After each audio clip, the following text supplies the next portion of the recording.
She lost her life. He lost his future. Two families lost their peace. ಅವಳು ಬದುಕನ್ನ ಕಳೆದುಕೊಂಡ್ಳು, ಅವನು ಬದುಕಿನ ದಾರಿಯನ್ನೇ ಕಳೆದುಕೊಂಡ. ಆದರೆ ನಿಜವಾಗಿಯೂ ಸೋತದ್ದು ಮತ್ತು ಸತ್ತಿದ್ದು ಎರಡು ಕುಟುಂಬಗಳ ನೆಮ್ಮದಿ.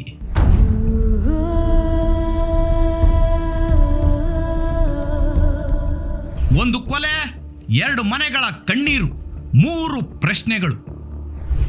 ಆರೋಪಿ ಚೇತನ್ ಪರವಾಗಿ ವಕೀಲರು ವಾದಿಸೋದಿಲ್ವಂತೆ ಅನ್ನೋದು ನಿಜವಾ?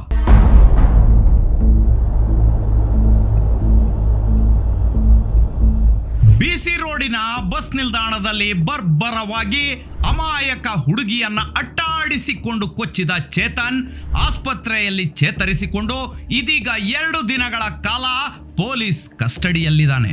ಕುಡಿದ ಇಲಿ ಪಾಷಾಣವನ್ನ ತೆಗೆದಿರೋ ವೈದ್ಯರು ಡಿಸ್ಚಾರ್ಜ್ ಮಾಡಿ ಕಳಿಸಿದ್ದಾರೆ.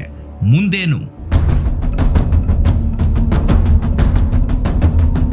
ಒಂದು ಭೀಕರ ಹತ್ಯಾ ಪ್ರಕರಣದ ನಂತರ ಎರಡು ಕುಟುಂಬಗಳ ಪರಿಸ್ಥಿತಿ ಏನಾಗಿದೆ? ನಮಸ್ಕಾರ, ನಾನು KR ಬಾಬು. ಇದು ಕೇವಲ ಒಂದು ಕ್ರೈಮ್ ಸ್ಟೋರಿ ಅಲ್ಲ. ಒಂದು ಕ್ಷಣದ ಕೋಪ ಎರಡು ಕುಟುಂಬಗಳ ಬದುಕನ್ನ ಹೇಗೆ ನುಚ್ಚುನೂರು ಮಾಡಿದೆ ಅನ್ನೋ ಅಸಲಿ ಕತೆ ಜೊತೆ ಕಾನೂನು ಪ್ರಕ್ರಿಯೆ ಕುರಿತು ವೈರಲ್ ಆಗ್ತಿರೋ ಕೆಲವೊಂದಷ್ಟು ಕಂಟೆಂಟ್ಗಳ ಬಗ್ಗೆ ಇನ್ ಡೆಪ್ತ್ ಡೀಟೇಲ್ಸ್ ಕೊಡ್ತೀನಿ. ಅದಕ್ಕೂ ಮುನ್ನ ನೀವಿನ್ನು ಚಾನಲ್ ಅನ್ನು ಸಬ್ಸ್ಕ್ರೈಬ್ ಮಾಡಿಲ್ಲ ಅಂದ್ರೆ ದಯವಿಟ್ಟು ಸಬ್ಸ್ಕ್ರೈಬ್ ಮಾಡ್ಕೊಳ್ಳಿ. ಜುಲೈ 16ನೇ ತಾರೀಕು ಬಂಟ್ವಾಳದ ಬಿಸಿ ರೋಡ್ನಲ್ಲಿ ನಡೆದು ಹೋದ ಘಟನೆಯನ್ನ ಯಾರೊಬ್ಬರು ಮರೆತು ಬಿಡೋಕೆ ಸಾಧ್ಯವೇ ಇಲ್ಲ. ಅಲ್ಲಿ ಯುವತಿಯೊಬ್ಬಳ ಬದುಕು ತೀರಾ ಹೀನಾಯವಾಗಿ ಅಂತ್ಯವಾಗಿ ಬಿಡ್ತು. ಆ ಕ್ಷಣಕ್ಕೆ ಅವನ ನೆತ್ತಿಗೇರಿದ್ದ ಕೋಪ ಅವನ ಇಡೀ ಬದುಕನ್ನೇ ನುಂಗಿ ಹಾಕಿ ಬಿಡ್ತು. ಶಿ ನೆವರ್ ಕಮ್ ಬ್ಯಾಕ್, ಈ ವಿಲ್ ನೆವರ್ ಗೆಟ್ ಬ್ಯಾಕ್.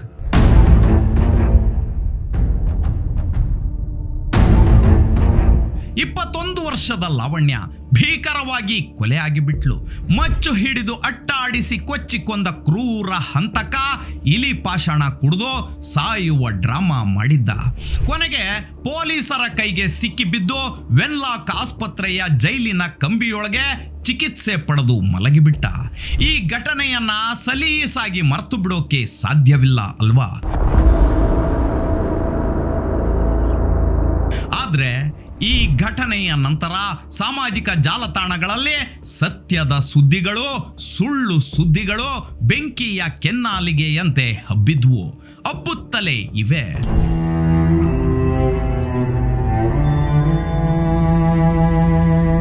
ಇದೀಗ ಆರೋಪಿ ಚೇತನ್ ಪರವಾಗಿ ವಾದಿಸೋಕೆ ಯಾವ ವಕೀಲರು ಮುಂದಾಗ್ತಿಲ್ಲ ಅನ್ನೋ ಸುದ್ದಿ ಹಬ್ಬಿದೆ. ಅವರ ಕುಟುಂಬ ವಕೀಲರುಗಳ ಕಚೇರಿಗೆ ಎಡತಾಗ್ತಿದೆ ಅಂತೆ. ಆದ್ರೆ ಆರೋಪಿ ಚೇತನ್ ಪರವಾಗಿ ವಾದಿಸೋಕೆ ಯಾರೊಬ್ಬರು ಕೇಸ್ ತೆಗೆದುಕೊಳ್ಳೋದಿಲ್ಲ ಅಂತ ಹೇಳ್ತಿದ್ದಾರೆ ಅನ್ನೋ ಸುದ್ದಿಗಳು ಹರಿದಾಡ್ತಿವೆ.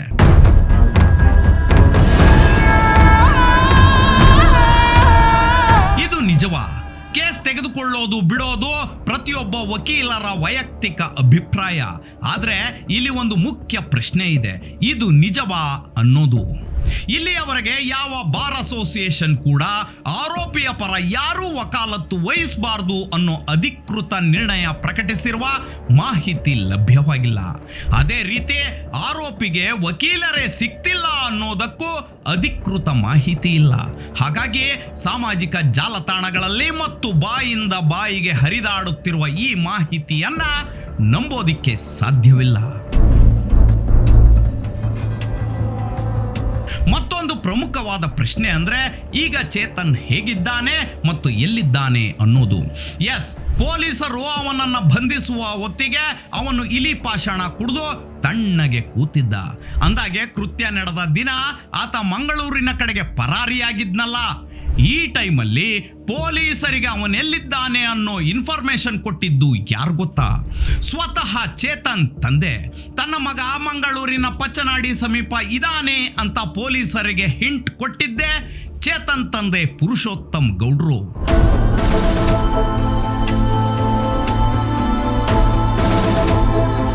ಅದಿರ್ಲಿ, ಚೇತನ್ ಪೊಲೀಸರಿಗೆ ಸಿಕ್ಕಿಬಿದ್ದಾಗ ವಿಷ ಸೇವಿಸಿದ್ದೀನಿ ಅಂದಿದ್ದ. ಪೊಲೀಸರು ಆತನನ್ನ ವಶಕ್ಕೆ ಪಡೆದು ತಕ್ಷಣ ಮಂಗಳೂರಿನ ವೆನ್ಲಾಕ್ ಆಸ್ಪತ್ರೆಯ ಬೆಡ್ ಮೇಲೆ ತಗೊಂಡೋಗಿ ಬಿಸಾಡಿದ್ರು.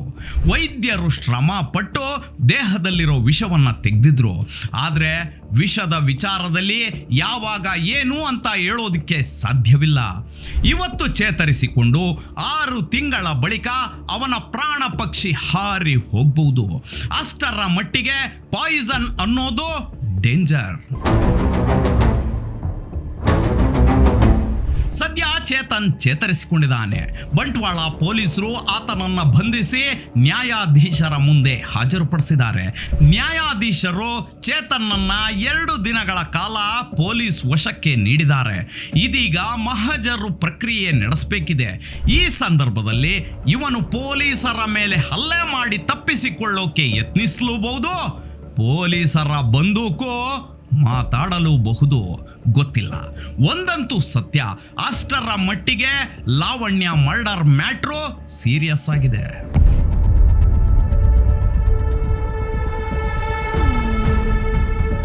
ಅಂದಾಗೆ ಈ ಪ್ರಕರಣದಲ್ಲಿ ಅತ್ಯಂತ ನೋವಿನ ಸಂಗತಿ ಏನು ಗೊತ್ತಾ? ಒಂದು ಮನೆಯಲ್ಲಿ ಮಗಳನ್ನ ಕಳೆದುಕೊಂಡಿರೋ ನೋವು. ಇಂತಹ ನೋವು ಯಾವ ತಂದೆ ತಾಯಿಗೂ ಬಾರದಿರಲಿ. ಆಕೆಯ ಫೋಟೋ ನೋಡುತ್ತಾ ಅನ್ನ ನೀರು ಬಿಟ್ಟು ಕಣ್ಣೀರಿಡುತ್ತಲೇ ಇದ್ದಾರೆ ಮನೆಯವರು.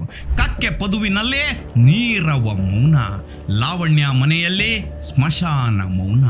ಅಲ್ಲಿ ಕಣ್ಣೀರು ಬಿಟ್ರೆ ಮತ್ತಿನ್ನೇನು ಉಳಿದಿಲ್ಲ.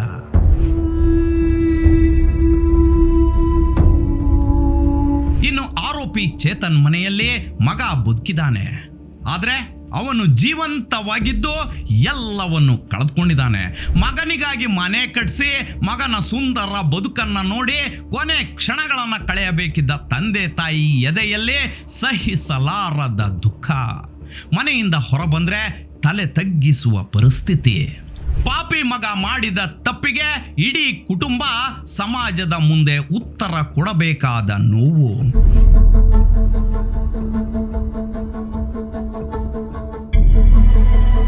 ಈ ಪ್ರಕರಣ ಕೇವಲ ಒಂದು ಕೊಲೆಯ ಕಥೆಯಲ್ಲ.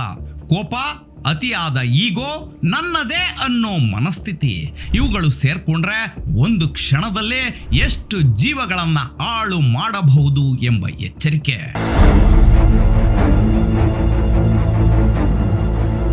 ಸದ್ಯ ಪ್ರಕರಣದ ತನಿಖೆ ಮುಂದುವರೆದಿದೆ. ಆರೋಪಿಯ ಆರೋಗ್ಯ ತನಿಖೆ ಮತ್ತು ಮುಂದಿನ ನ್ಯಾಯಾಂಗ ಪ್ರಕ್ರಿಯೆಗಳ ಕುರಿತು ಅಧಿಕೃತ ಮಾಹಿತಿ ಹೊರಬರುವವರೆಗೂ ಸಾಮಾಜಿಕ ಜಾಲತಾಣಗಳಲ್ಲಿ ಹರಿದಾಡುವ ಪ್ರತಿಯೊಂದು ಸುದ್ದಿಯನ್ನು ಸತ್ಯ ಅಂತ ನಂಬುವ ಮೊದಲು ಒಮ್ಮೆ ಪರಿಶೀಲಿಸೋದು ಅಗತ್ಯ.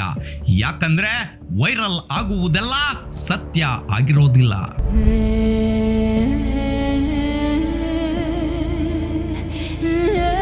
ಲಾವಣ್ಯ ಮರಳಿ ಬರೋದಿಲ್ಲ. ಚೇತನ್ ಮಾಡಿದ ತಪ್ಪು ಅಳಿಸಿ ಹೋಗೋದಿಲ್ಲ. ಆದರೆ ಈ ಘಟನೆಯಿಂದ ಸಮಾಜ ಒಂದು ಪಾಠ ಕಲಿಯಲೇಬೇಕು. ಪ್ರೇಮ ಅಂದ್ರೆ ರೈಟ್ಸ್ ಅಲ್ಲ. ರಿಜೆಕ್ಟೆಡ್ ಅನ್ನೋ ಪದವನ್ನು ಒಪ್ಪಿಕೊಂಡು ಅವನು ತನ್ನ ಪಾಡಿಗೆ ತಾನಿದ್ದು ಬದುಕು ರೂಪಿಸಿಕೊಂಡಿದ್ರೆ ಇವತ್ತು 2 ಮನೆಗಳಿಗೆ ಕತ್ತಲು ಆವರಿಸ್ತಿರ್ಲಿಲ್ಲ ಅಲ್ವಾ?